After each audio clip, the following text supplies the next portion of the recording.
तो ये जो काउंसलिंग सेशंस हैं, आप क्या समझती हैं, ये मेडिकल ट्रीटमेंट से ज़्यादा इफ़ेक्टिव है या केस टू केस वेरी करता है? अब किसी को मेडिसिन की ज़रूरत है और आप उसको सिर्फ काउंसलिंग सेशंस ही दे रहे हैं, तो आप क्या समझते हैं कि वो 100% ट्रीट हो सकता है पेशेंट?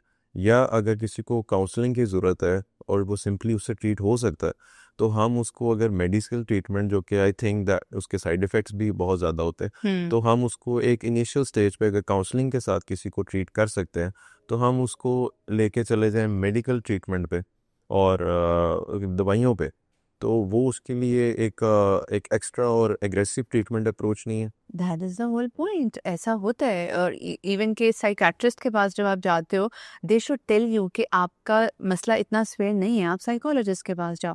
जब आप साइकोलॉजिस्ट के पास जाएंगे, वो पहले डिटेल केस हिस्ट्री सेशन के बाद आपको बताएंगे कि आपके अटैचमेंट स्टाइल्स इस तरह के हैं जो कि ठीक नहीं है, आपके पैटर्न्स इस तरह के हैं, आपके चाइल्डहुड ट्रॉमास इस तरह से रहे हैं जिसकी वजह से आपकी हैबिट्स इस तरह की डेवलप हो गई हैं, और आपको उन चीज़ों के ऊपर काम करना हो जाए। फिर डिफरेंट थेरेप्यूटिक टेक्निक्स होती हैं, CBT, DBT, ACT, cognitive behaviour therapy, hypnotherapy, जो साइकोलॉजिस्ट यूज करते हैं। साइकाट्रिस्ट आपको सिर्फ दवाई दे रहा है।